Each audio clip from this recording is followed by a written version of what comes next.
จานมารีบรันช์ YLA จุงะลุงลมนักตั้มปีกันเงยตัวจุนโวลาชับนักจานกันมังจังไลมุงคาร์แอนด์เฟรนด์กันสมจดไลมาจุขออาจุนกันจีฟเกสสินอินเบชิมกันไงเตลามุงคาร์แอนด์เฟรนด์กันสมนักจานอสิไล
Ông mấy ơi, áo buồn mà lên liếc lên lấy chi chọc tuổi, anh tuổi nè, anh nạc anh cô lê cặp ba liêu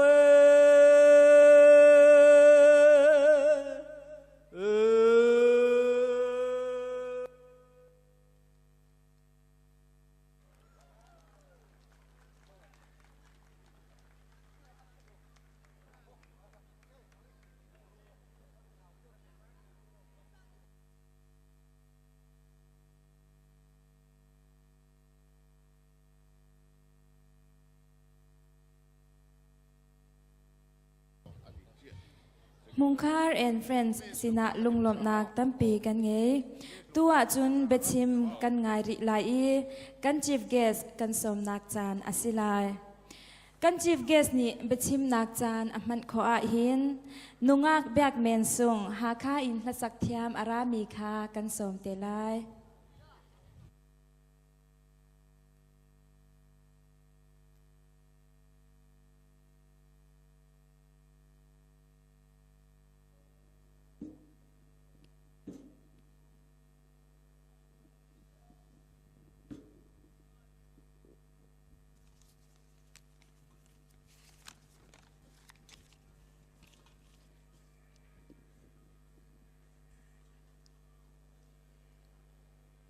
กูดองตูกูหลอมกิมเละกันกูดปาสากายมีอุทิสกุงCM LADC เละกันตวนปีมีนิหินาขวสากายสีมีปูลัดลอมโลจินจะ EM เละทุกลักูด Organizing Committee Lairam District Council Art and Culture Department เละ Central Way เละฮัลคาตังอีอารามีบังลาเทศตังอีอารามีเล่ซูปีนาจักมาบรูคัลเจอร์คลับอารามีนาเลนิหินนีอาจารย์มาฮิกุดวันมังดิงีรามีเยลเตนันจาอินทินลุงเตอินกุดกันอินไตนานิหินนีอาหินกันมาฮอลไลฮอลเตอินชิมกระดูนาอินอามาเบลเตจูเบตักกะทินลุงชุงีเอามีกะชิมเขาสัวลาโลตีกะผ่านร่วงอ่ะมิโซฮอลีชิมอาเฮาเกานั้นเทียมนากันนอนนาอีปอยซงกะติง่ายง่ายฮีกันฮีกานั้นมาสินีไอเตลเขาดิ้งเลชีเกซีนิหินาก็เชียตูลูกหลากูดกัลเจอร์มีดสร้างดีเลสอมประกวด Organizing Committee Art and Culture Department LADC le siwe le chungah lunglom nak bia amhai sabika kachim fawn Nihnih kan Chief Guest upat mi Vizir Sang Chairman LADC Lawngtlai ni bia kan her ngai mi akan chimpiak cha a lunglom nak tampi kan ngeih tua chun nungak biak men sung haka in hlasak thiam arami kha kan som chot lai Mipi niจะไปแบ่งอินรักลมจ้างเฮาสิ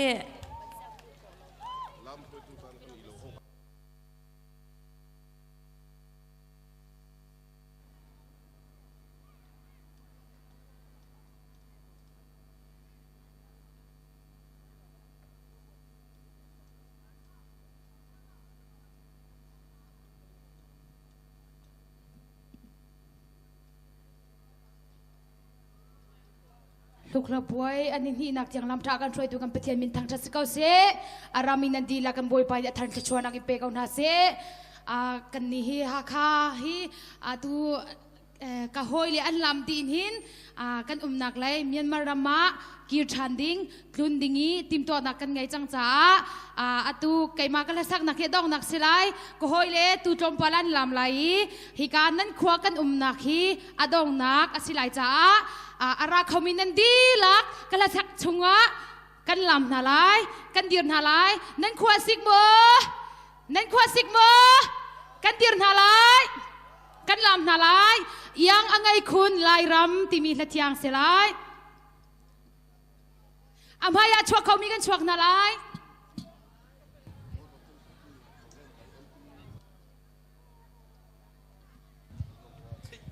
nula biak men sung haka atanga zai thiam kan cha tuna zai tur hi an zai zoi hian an hodo na wangin lam to la lam thei zong song te lam vek tur ani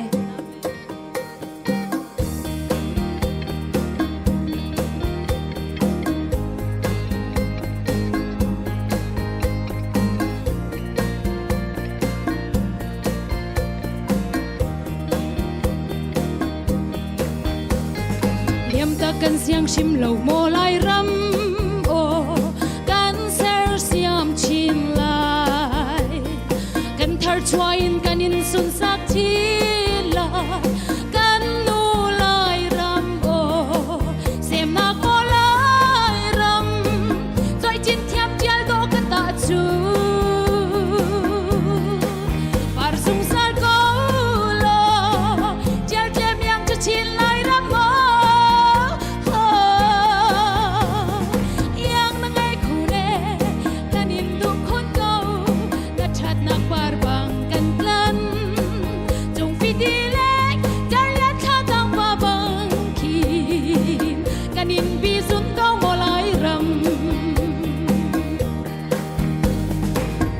nunphung rau chin lon sung na chu mi phun dang ma ni an chuan le yang ngai khun ti phai dai hin loi sem nak mo Lairam choi chin thiam chial do ka ta chu par sung sar ko lo chial tlem yang chu chin Lairam mo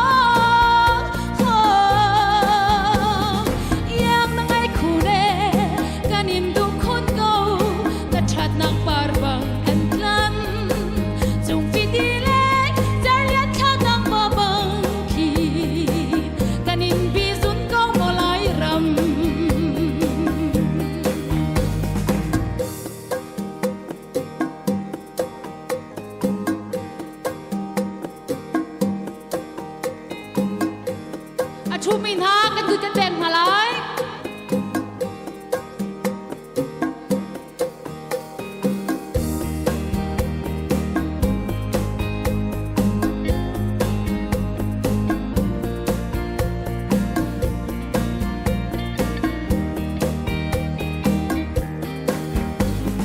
phun chân đâm đô trăng thar leng le bal na trăng châu chin se ti lo kam lo chun sa bangi kan ram do te hi sem nak mo Lai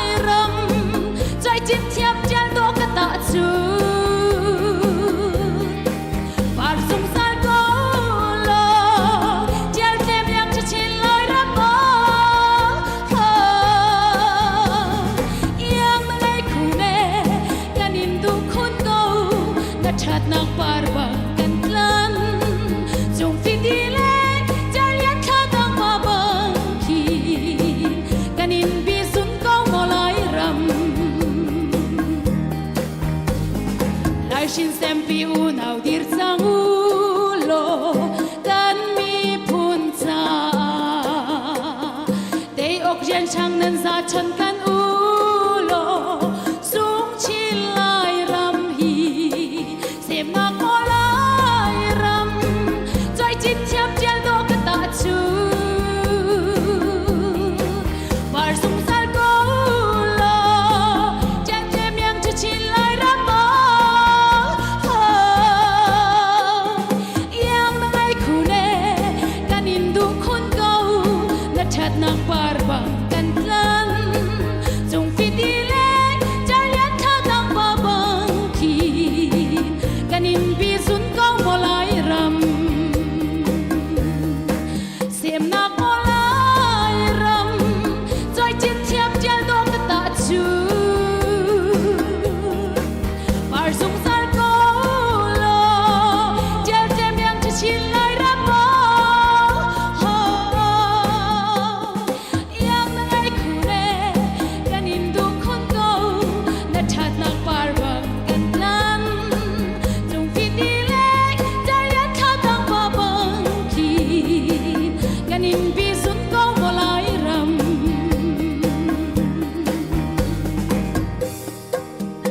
Hello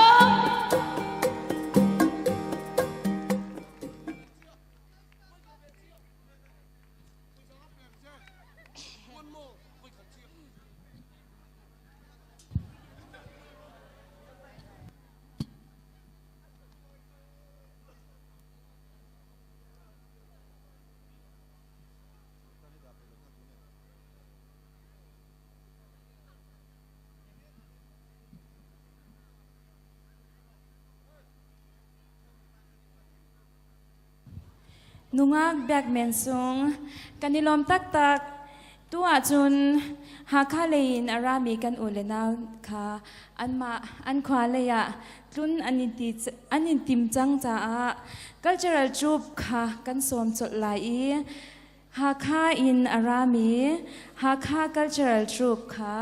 cultural items ati dingin kan som nak chan asilai Matsukho a chun pang khua cultural troupe kha rak iral rindingin kan in theater phone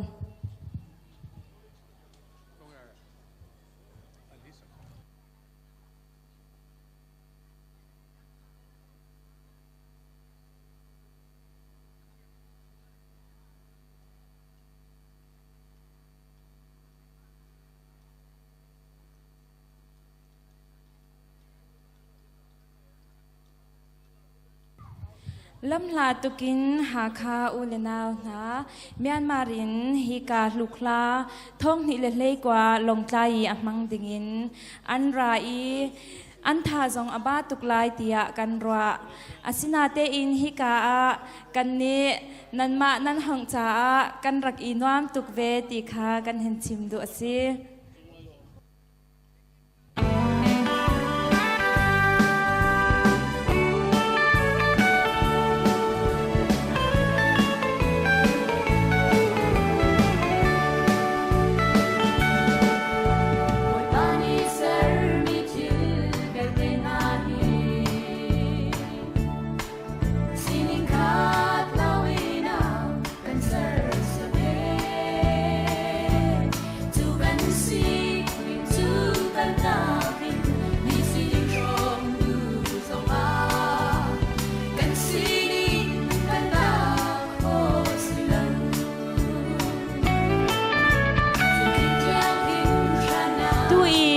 te ilam kan zo mi hi alam min hi pasom rel ti asi do ngai kan lam pyak tu hi ha kha cultural troupe an si la liao kan pi le kan pu na ni fachang an chuan chana fachang gung chu an rak me na i an rak chil na ba na ni faswar chungin fachang chu nu relin an phet i atangin an rakza ti a pasom an rakwel lanเดียวกันปีกันปุ่นนานีพระจังอันจวนนิ่งเลผสมเรียลนิ่งจูอันตูลานอินกันหูสักติงมีฮีอาเซ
nilom tak tak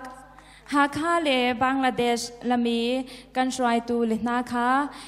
tua hin stage e kai dingin kan in theater ase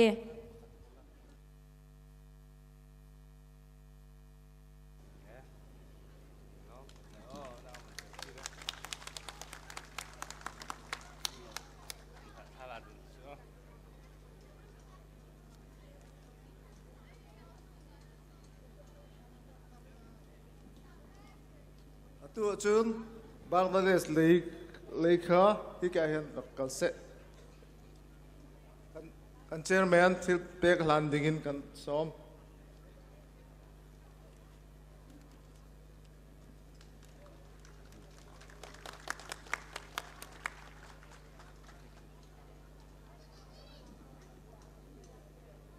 nungak biak men sung hi ka len hong se kan em ni thil pek lan lai Nungak biak nem sung kanin wartuk.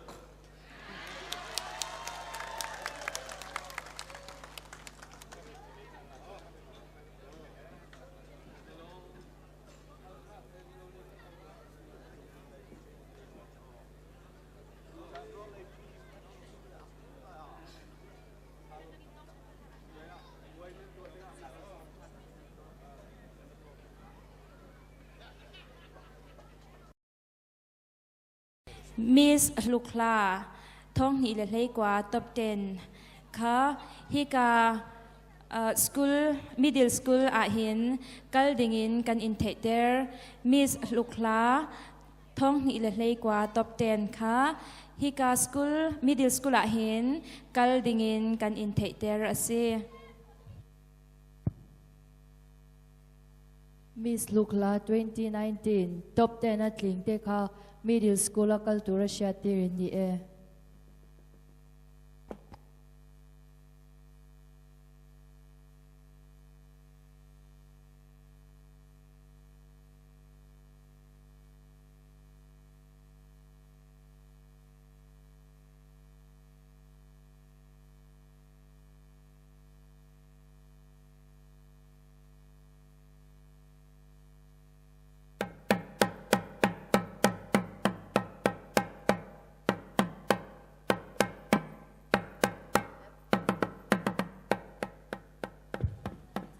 The dance, which has been performed by PANG Cultural Troupe,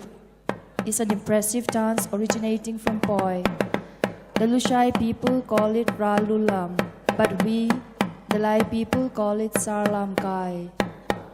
In older days, when the different tribes were constantly at war with each other, a ceremony to deride the vanquished, beheaded skull of the enemy was usually held by the victor.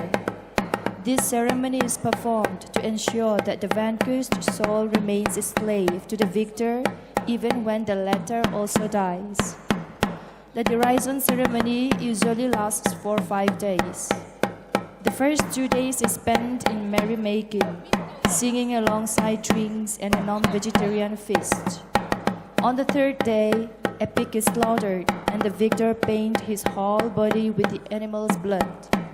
which he only washes off on the evening of the 4th day on the morning of the 5th day. During these 5 days, the victor is not allowed to sleep with any woman. If he does so, the vanquished soul is believed to infuriate and cause upon the victor a permanent disability. Any person who brings about an occasion for such a ceremony is highly regarded and respected by the people, the king, as well as his elders. Therefore, every adult strives with all his or her capability to be such a hero. The courage and bravery of such heroes is a great consolation for the people when faced with any external aggression. It is during this ceremony that the Sarlamkai dance is performed. As is obvious, it is a warrior dance performed to celebrate a victory in war. Songs are not sung, only gongs and drums are used for making beads.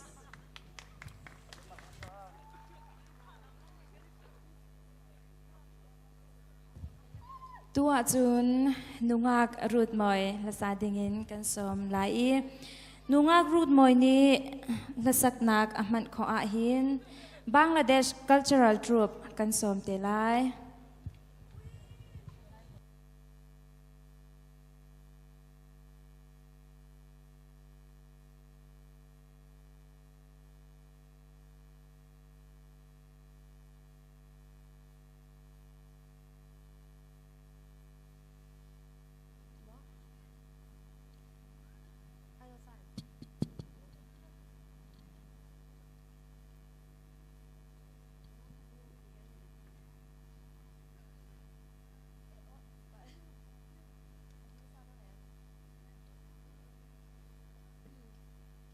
Làm mà ngơ.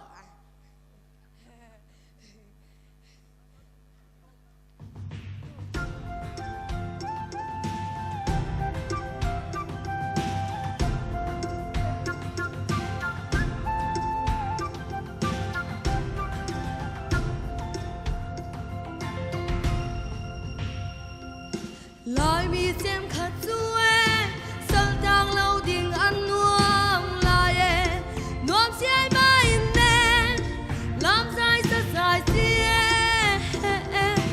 cần nhìn nuông lai tu gian khô đây là nè nhang khoa đây lan khoa đây tu gian khô đây là nè nhang nuông xe mai nè làm dài dài xie cần nhìn nuông lai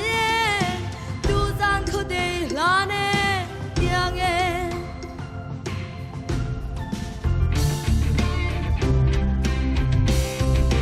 lai mi xem khát zuê trong mu si lung rua lê in nè dẫn lên đang đi chẳng nghe thân kia lâu muốn câu xe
nungak rut moi kanilom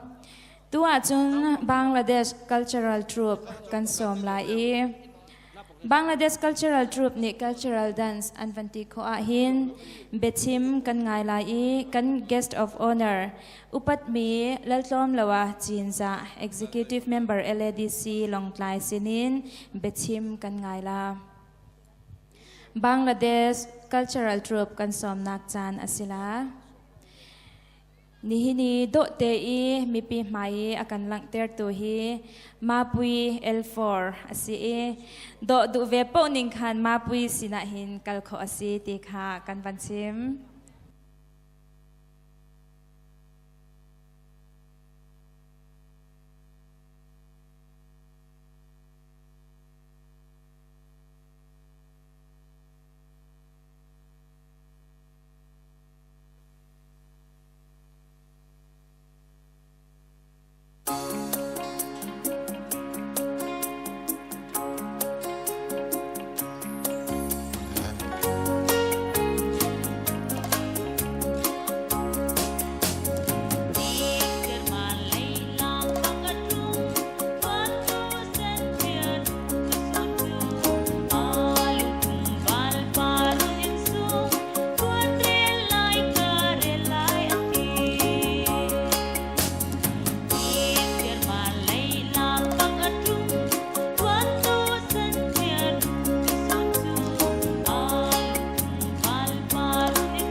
Kanilom Bangladesh Cultural Troupe kanilom tak tak tua chun upat mi latlom laban chinza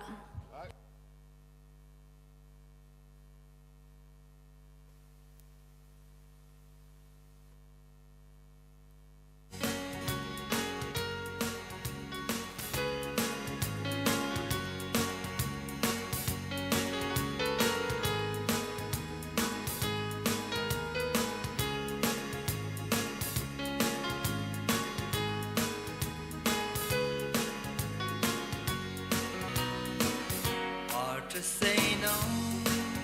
lam thiam man la, sen ring pol partin, tumbang apa, ram ring no kya kro nunphung, rihau hen, di sor khokri, hao do kandra. Hoi hoi bom lam thiam lam ro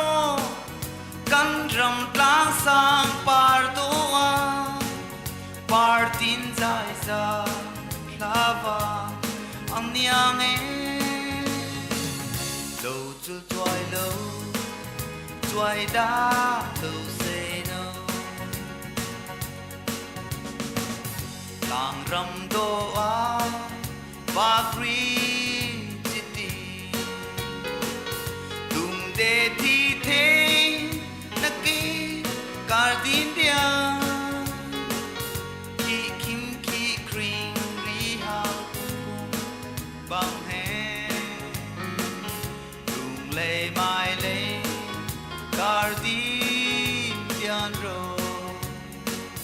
hoi hoi bom lam thiam lam ro kan ram tlang sang par do a par tin zai za lava anyang e lo chu twai lo twai da lo say no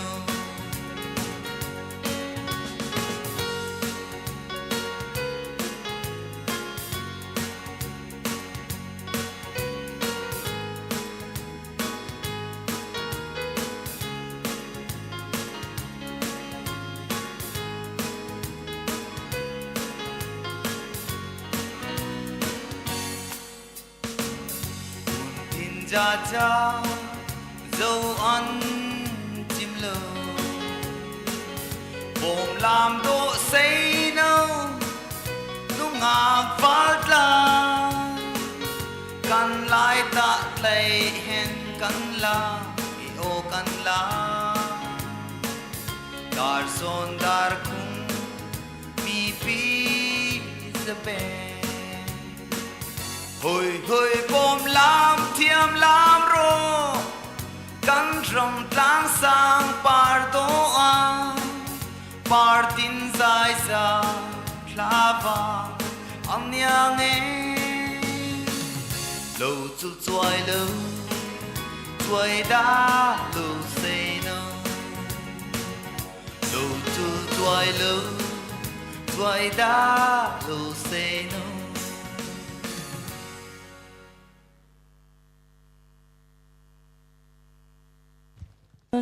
upat me lalom lawa chin za bechim dingin kan somnak chan asilai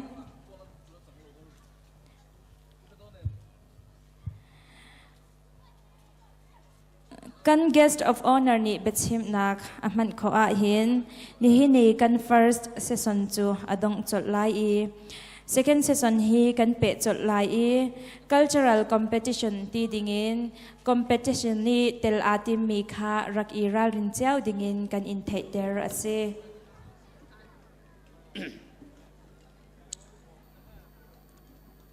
kan chief guest upatmi Vizir Sang chairman LADC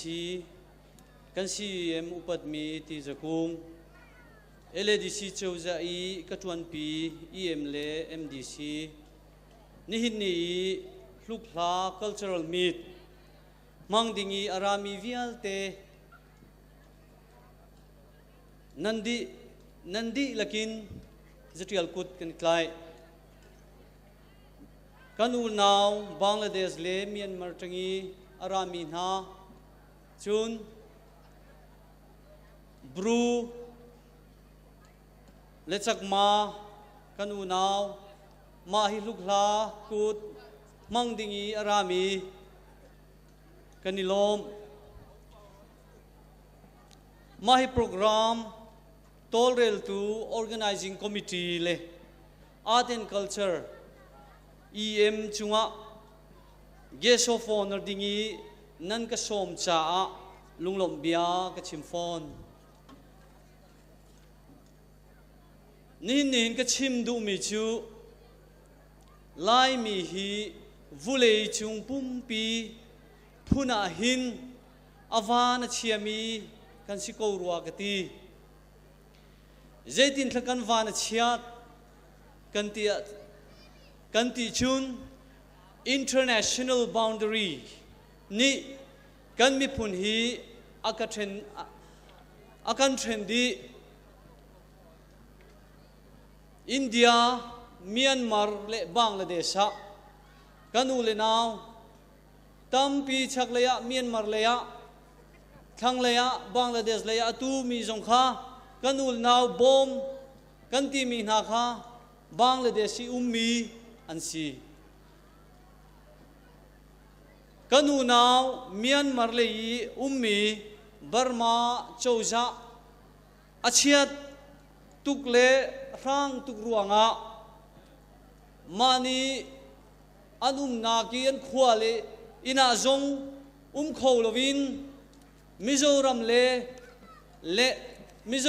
ya leng le ram leng le ya tampi an chuak hika India Ramazong mizo Ramazong lam cho le aher nak po rian an tuan ton cheu khachu ram leng leya atu hin akum le chan kanghal ti lo na in ka chim du mi chu kanghal sual lo chun kanghal deu le MNF chouza siliao in kanghal kanu le naw Myanmar sarkar chouza achiat tukruanga hika Mizoram arami kanu le naw lai mi phuntam pi kha triau ral tiang in doi let an si ti kha kan hal chia vin kan hal ma khati harsat nak le rethei nak anton liau zonga hika kan Lairam chouza LADC ni chun arak khup phenton chun kumsang ni som paruka khan kan unaw lai mi chin hil si au mi ni chiat nak lehar sat nak disaster anton ruanga keizong hi kan ho tu le ni central waile zul dingin bom chan nak an pek liawa khan kalve dingin an katile keizong si waile rualin ka kalvele ma chuliawi kamu mi le kachim du mi chu kanu naw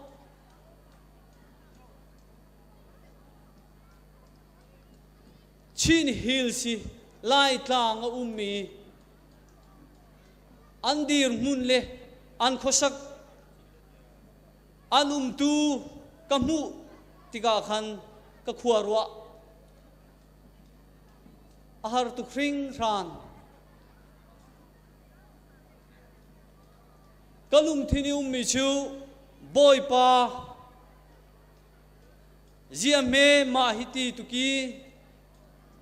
kan phun hi na kan tu aser ti in tha ka cham si ma chu liao chun ka mit khi jong hi tla ve tlat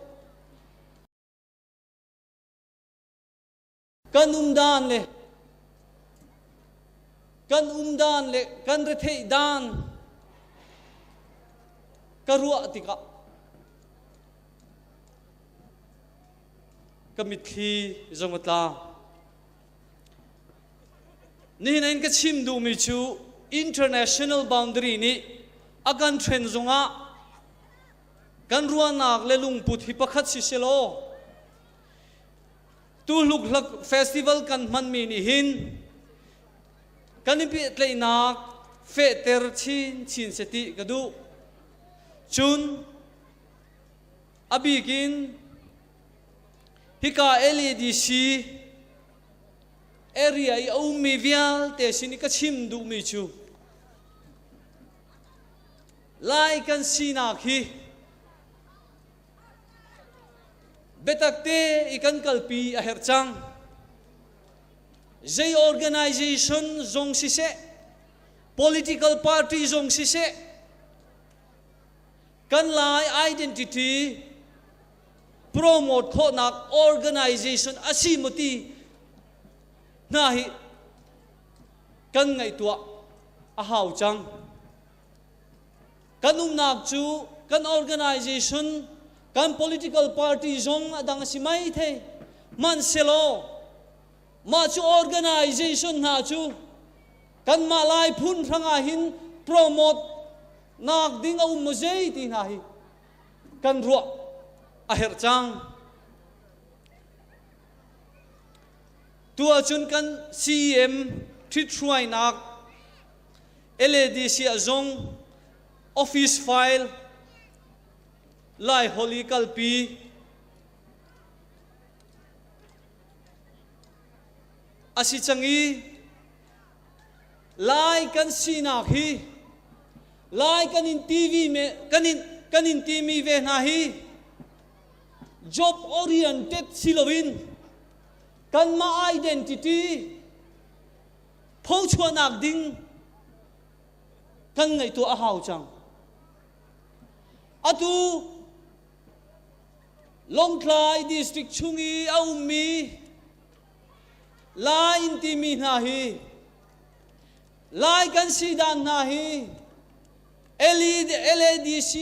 chouza tangi rian chuan nak chawin mo lai kan city na hi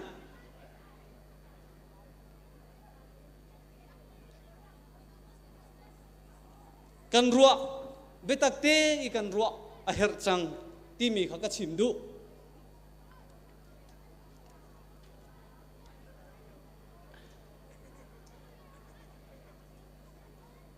ma chu long chu silovin kan sinak hi kan ule naw ramdang mi an si zonga kan sinak hi kan aw chua pi kan lanter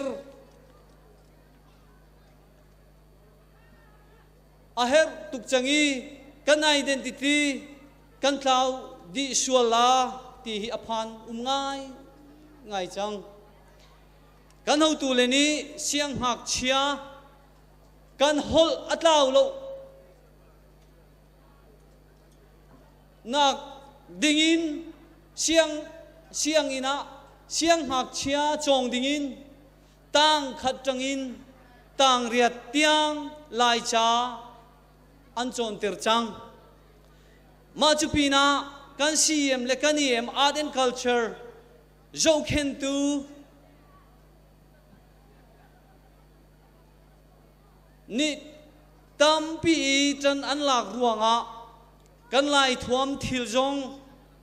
promote asipeng alhana chun lai fa le hi kan re theile kan umdan jong aharsa tukle lasak thiam FC suirem sang ni asak ban tukin bom chan tu tha kan ngei lo achanin akumin aliam lengmang kol rual ni potra tina mizo ni foreign anti doina mo tiaural tiang in riag langwa bangwai na e tin arak sak mi kha kan sining si man selo tua chun pathian ruai nak level ngei nak in kan Lairam chouza malak nak tam pi mason nak kan ngei chang kan tha le jang jong atu chun ahlan nak chun anuam de uchangin kangal adong naka kachim du mi chu mahi Hlukhla kut cultural meet nihin kan ipet le nak le kan culture promote nak le ya kan mimal ruanak le chouza ruanak kom kan identity le kan sining promote khozel asinak dingi thang chou dingin chan kan lak chiang a her timi kha kachimdu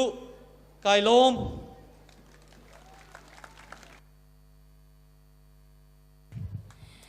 Upatmi laltlom lawachin cha executive member in charge middle school LADC Lawngtlai kanilom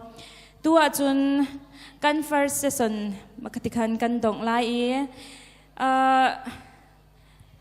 minute som ni tang in som thum karlakha break kan ngei lai refreshment chol asilai machukha chun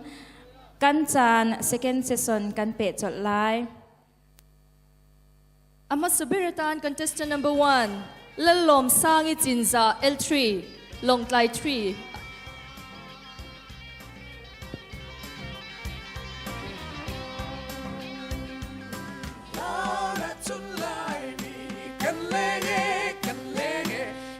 Contestant number 2 Lal Ngai Saki Bualte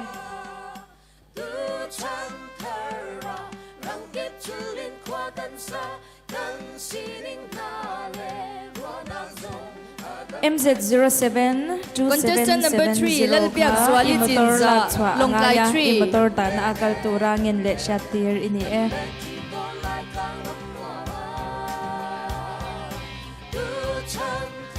Contestant number 4 Sarah lalngai omi Lawngtlai 3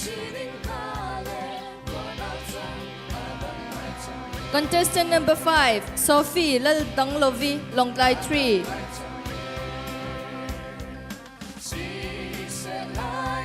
Contestant number 6 Ruby lalrin kimi Lawngtlai 3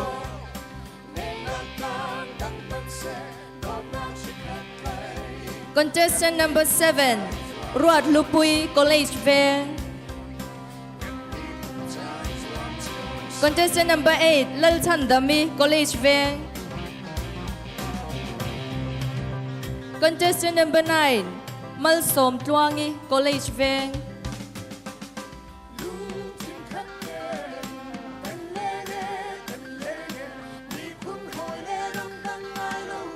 Contestant number 10 MC Lal Shadrengi Lawngtlai 3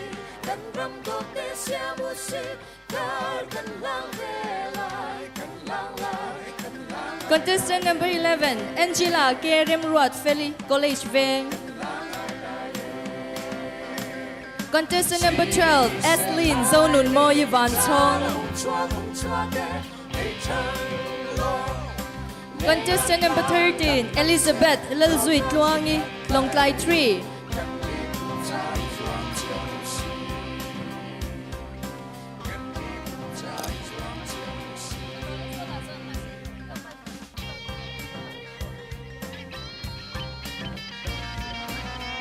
Contestant number 14 Van Lal Ruat Sangi Lawngtlai 3 Contestant number 15 Hailey Lal Duomi Lawngtlai 3 Contestant number 16 B Lal Ruat Diki Electric Van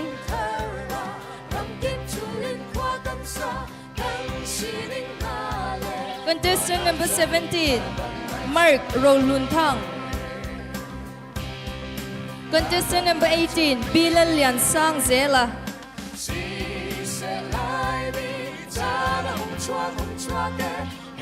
Contestant number 19 Ethel Lal Chuan Omi College Van Contestant number 20 Silal Par Moyi Chan Mari Bilian Sang Zela Contestant number 21 Ngur Nun Pui Chan Mari Contestant number 22 Sivan Lal Pek Diki Chan Mari Contestant number 23 Lodi Lal Sang Pui Chan Mari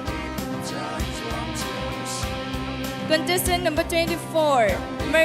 Mercy Lal Shuai Zeli Elizabeth Van Lal Ompui Council Veng Lal Ming Lui Chan Mari Jasmine Lal Shat Pui Chan Mari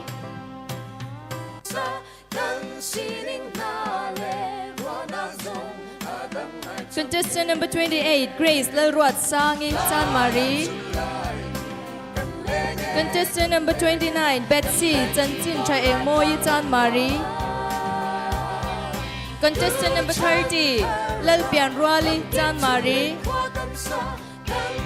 Contestant number 31 Samet Star Lawngtlai 3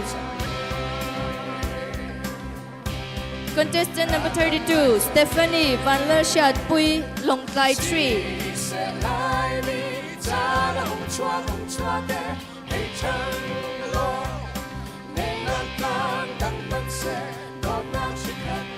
Contestant number 34 Pilar Rem Kimi Council Veng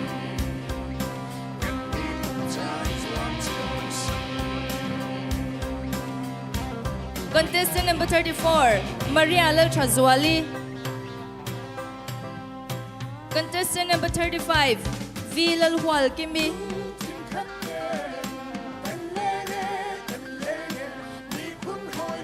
Mark Rolunthang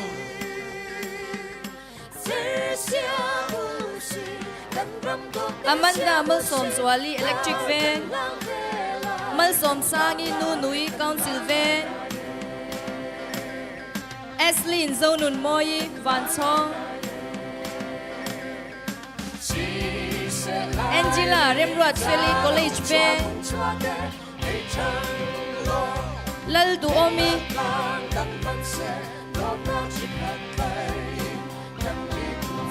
Dolma Lalrin Sangi Kelal Ding Pui Lal Ruat Diki Lawngtlai 3 Cindy Ngur Ming Liani Chan Marie Lizzie Lal Nilom Pui Chan Marie Zebedi Zonun Moi Chan Marie Melissa Lal Chan Choi College Van Marina Lal Shoi Chuangi Bazaar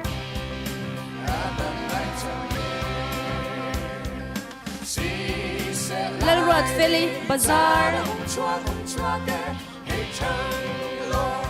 Thelma Lal Hun Chungi Veng Pui Wan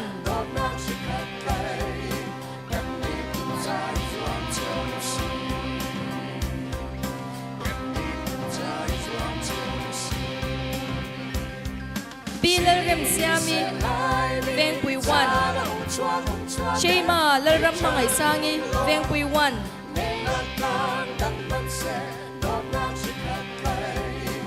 Bilal Mangai Thangi College Veng Maria Lal Chan Chuangi Bilal Rin Lui Bilal Rin Philly Lal Kan Swali College Veng Aida Zai Than Tuangi College Veng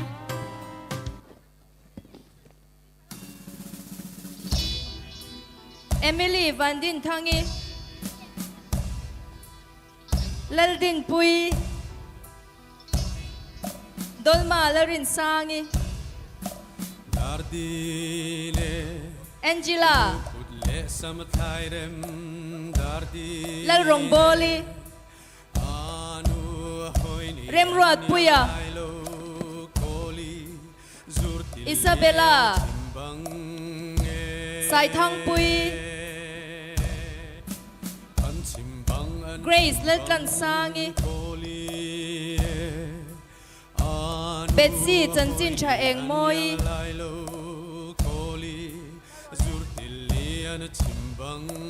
Juliana Lal Duat Sangi Priestley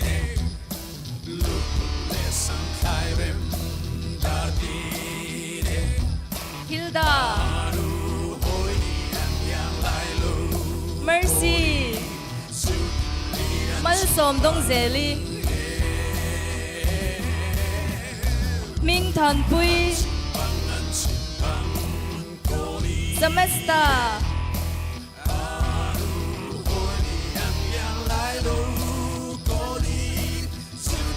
Tunaron kan le turi Juliana Lal Ruat Sangi le Semesta te anni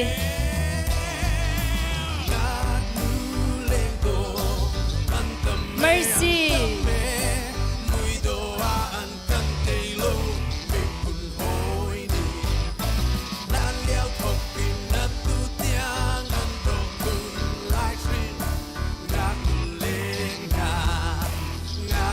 An contestant na number local me gani